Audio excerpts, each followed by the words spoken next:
Estamos de volta com Mais Saúde e até o final desta semana, que é a primeira semana de agosto, está acontecendo aqui em Itatiba a terceira edição da Semana Regional do Bebê.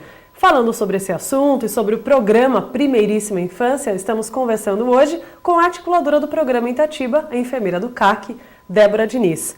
Débora, gostaria que você falasse pra gente quais são os resultados que vocês perceberam, as conquistas de todo o desenvolvimento desse programa, comparado, é claro, de quando ele não existia aqui na cidade. A gente tem uma linha de base. Então, assim, quando o programa começou, a Fundação fez o que eles chamam de Marco Zero, um estudo inicial de como estava a situação em alguns eixos que eles avaliaram. Em cima disso, nós desenvolvemos um plano de ação. Então, assim, na Secretaria da Educação, por exemplo, a gente sabia que várias questões estavam caminhando para o caminho certo. Secretaria da Saúde, a parte de mobilização comunitária, espaços lúdicos, eram algumas coisas que faltavam alguns ajustes, principalmente no que diz respeito a protocolos de atendimento na saúde e os espaços lúdicos propriamente dito voltados para a criança. Com base nesse Marco Zero, nós desenvolvemos esse plano de ação e com esse plano de ação a gente vem desenvolvendo e ganhando. Então hoje a gente tem um protocolo de atendimento que faz com que a criança receba um atendimento igual em todos os lugares onde ela passa. A questão do trabalho em rede, então a criança ela não é única da saúde, ela é vista de maneira integral e integrada. Então a criança que eu estou atendendo na saúde é a mesma que está na creche, é a mesma que passa por um atendimento no serviço social. Então essa criança é vista no seu contexto familiar e é vista como um todo, em todas as suas questões, em todas as suas necessidades. Eu acho que esse é um ganho diferencial grande. E várias ações a gente criou a partir disso. Então hoje nós temos grupos de casais grávidos, que é um evento muito legal, porque o programa vem orientar gestantes também. Então, quando começa o desenvolvimento? Já na gestação. Então, o programa, além da criança de 0 a 3, aborda também as questões da gestação. Então, temos grupos de casais grávidos, grupos de orientação de pais de crianças de 0 a 3 anos, espaços de amamentação nas creches que a gente não tinha, os espaços lúdicos que nas unidades de saúde hoje foram criados. Então, nós temos 12 unidades de saúde, mais o CAC com espaço lúdico para a criança. Então, já não é aquele sofrimento, ela vai tomar vacina, vai doer, mas ela se distrai logo, né? Um dos temas que a gente tem estudado muito é a questão do estresse tóxico. Então, o quanto o estresse prejudica o desenvolvimento neurológico da criança e o quanto essa retomada desse estresse, né, de uma maneira agradável. Então, por exemplo, ele sofreu o estresse da vacina, mas logo ele se recuperou com a brincadeira, o quanto isso ajudou no desenvolvimento dessa criança.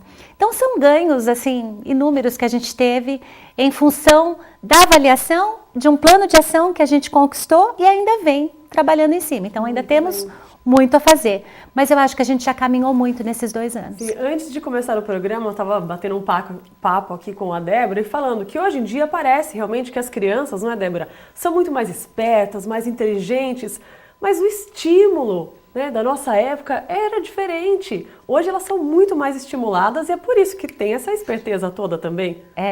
Mas é uma coisa que preocupa também. Então, assim, precisa do estímulo, isso é fundamental para o desenvolvimento da criança, mas ele também tem que ter um certo limite. Então, não é nem um estímulo a menos, nem um estímulo demais. Ele tem que ter na medida certa. Então, esses grupos que a gente tem feito de orientação para os pais, tanto na saúde, como na educação, como na ação social, visam orientar os pais de como favorecer o desenvolvimento adequado dos seus filhos. Sim, quando a gente fala de desenvolvimento a mais também, a tecnologia, ela é ótima, mas muitas vezes, quando a gente fala do crescimento, da educação dos filhos, ela pode atrapalhar e muito, não pode, Débora? Com certeza, né? Não é simplesmente deixar a criança na frente da televisão, ela precisa ter regras, né? Então, parar para fazer as refeições à mesa, ter horários para fazer a lição de casa, ter horário para brincar. Através da brincadeira a criança aprende, mas precisa ser uma brincadeira direcionada, não é simplesmente ela brincar sozinha. Então a tecnologia hoje faz brinquedos que brincam sozinhos. O quanto é importante a gente estar brincando com a criança, a interatividade dos pais com os filhos, né? O estar brincando junto. Esse programa aqui na cidade, ele acaba envolvendo quantas crianças? Vocês têm ideia? Nós temos hoje, de 0 a 3 anos, 5.180 e algumas crianças, né? Nasce criança todo dia. Então, é por volta de 5.000 crianças, mais ou menos. E como você comentou, que é uma rede mesmo, profissionais multidisciplinares, que quando você detecta qualquer probleminha na educação, por exemplo, o filho não fez um trabalho ou não está levando um trabalho para a escola, daí já começa a acionar, né? Saúde, ação social, e logo, rápido, vocês conseguem detectar um certo problema. Eu acho que o programa trouxe para a gente essa mudança de olhar, né? Um olhar mais ampliado. Então, não é só o comportamento da criança na escola naquele momento. É o porquê que ele está com aquele comportamento, o que pode estar acontecendo por trás disso. Na saúde também. A criança adoeceu, o problema dela é só físico, tem alguma questão familiar envolvida, qual que é a dinâmica dessa família. Então, o olhar ampliado traz para a gente questões que a gente não via antigamente. Muito bem. E nós vamos agora para mais um intervalo rapidinho, não sai daí não, nós vamos continuar falando sobre esse assunto e sobre as atividades da Semana do Bebê que está acontecendo aqui em Itatiba. Até já!